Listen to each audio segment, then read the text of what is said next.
WBSSC group C গ্রুপটির জন্য admit card download করার link active হয়েছে। এই ভিডিওর মাধ্যমে সম্পূর্ণ স্টেপ বাই স্টেপ তোমাদের দেখাবো যে কিভাবে তোমরা অ্যাডমিট কার্ড ডাউনলোড করবে।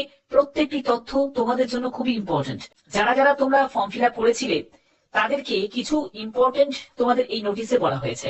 যে নোটিশে বলছে যে uploading the provisional admit card, এই যে অ্যাডমিট কার্ড এটা কিন্তু তুমি যখন এক্সাম হলে যাবে তোমাদের অ্যাডমিট কার্ড কিন্তু ভেরিফাই করবে। এবার সেই অ্যাডমিট কার্ডে অবশ্যই কিন্তু তোমার ফটো এবং সিগনেচার সেটা কিন্তু স্পষ্টভাবে থাকতে হবে।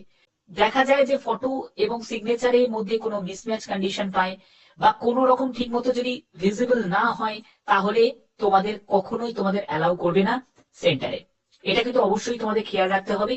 এবং তোমাদের প্রয়োজনীয় কি কি ডকুমেন্টস তোমাদের নিয়ে যাবে, সেখানে তোমাদের আধার কার্ড অবশ্যই তোমাদের লাগবে। আধার কার্ডটা তোমরা সঙ্গে কিন্তু ক্যারি করবে, অরিজিনালটাই ক্যারি করবে। অ্যাডমিট কার্ড তো নিয়ে যেতেই হবে, ওকে। তার যে একটা প্রিন্ট আউট কপি সেটা তোমরা নিয়ে যাবে।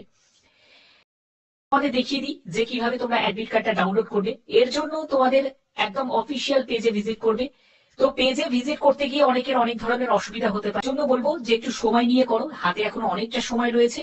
তো ফার্স্ট SLST NTS 2025 এখান থেকে সিলেক্ট করে তোমরা লগ ইন অপশনে ক্লিক করে এইখানে গিয়ে তোমরা জাস্ট একটাবার ক্লিক করবে। যখনই তুমি ক্লিক করবে এখানে দেখো তোমার ক্যান্ডিডেট আইডি, মোবাইল নাম্বার এবং পাসওয়ার্ড চা হচ্ছে।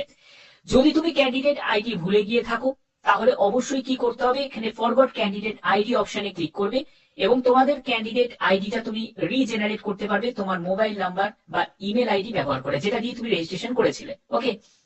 এবার তুমি ক্যান্ডিডেট আইডি বসিয়ে দেবে, তারপরে তোমার মোবাইল নাম্বারটা বসাবে, যে মোবাইল নাম্বারটা দিয়ে তুমি রেজিস্ট্রেশন করেছিলে, এবং পাসওয়ার্ড বসাতে হবে। এবার যদি পাসওয়ার্ড ভুলে গিয়ে থাকো তাহলে এখানে দেখো ফরওয়ার্ড পাসওয়ার্ডের একটা অপশন তোমরা দেখতে পাচ্ছ। এই অপশনে যখন তুমি ক্লিক করবে তুমি ফরওয়ার্ড পাসওয়ার্ডে তুমি পাসওয়ার্ডকে আবার রিজেনারেট করে নিতে পারবে, ঠিক আছে। এই যে ফরওয়ার্ড পাসওয়ার্ডের যে অপশনটা তোমরা দেখতে পাচ্ছ, এখান থেকে তুমি পাসওয়ার্ডকে রিজেনারেট করতে পারবে। তো অনেকগুলো অপশনই কিন্তু তোমাদের দেওয়া হয়েছে, যেখান থেকে তুমি যদি কিছু ভুলে গিয়েও থাকো তুমি সেটাকে কিন্তু পুনরুদ্ধার করতে পারবে। দেখো ফরওয়ার্ড পাসওয়ার্ডের জন্য ক্যান্ডিডেট আইডি, মোবাইল নাম্বার বা ইমেল আইডি বসিয়ে তুমি সেন্ড ভেরিফিকেশন কোড আসবে, সেখান থেকে তুমি ভেরিফাই করে তুমি পাসওয়ার্ডকে রিজেনারেট করতে পারো। তো আমি প্রথমে ক্যান্ডিডেট আইডি, মোবাইল নাম্বার এবং পাসওয়ার্ডটা বসিয়ে নিচ্ছি। তো দেখো তোমাদের এরকম একটি ড্যাশবোর্ড ওপেন হয়ে যাবে, যেখানে তোমার এখানে দেখো অ্যাপ্লিকেশন ফর্ম এবং নিচে অ্যাডমিট কার্ডের একটা অপশন তোমাদের শো করছে। এই অ্যাডমিট কার্ডের অপশনে তোমরা ক্লিক করবে এবং এখান থেকে তোমরা অ্যাডমিট কার্ডটা ডাউনলোড করে নিতে পারবে। দুটো পরপর তোমরা দেখতে পাবে। তোমরা যদি গ্রুপ সি গ্রুপ ডি দুটোর জন্য অ্যাপ্লাই করে থাকো তাহলে তোমাদের দুটোই তোমাদের দেখাবে, দুটোই অ্যাডমিট কার্ড তোমাদের শো করবে। আর যারা শুধুমাত্র ধরো ক্লার্কের জন্য অ্যাপ্লাই করেছো বা শুধুমাত্র গ্রুপ ডির জন্য অ্যাপ্লাই করেছো তাদের একটাই দেখাবে, ঠিক আছে। তো এখান থেকে তোমরা অ্যাডমিট কার্ডটা ডাউনলোড করে নেবে এবং তোমরা অবশ্যই সেটা চেক করে নেবে, ঠিক আছে। ভালো করে একবার চেক করে নেবে যে সব ঠিকঠাক আছে নাকি।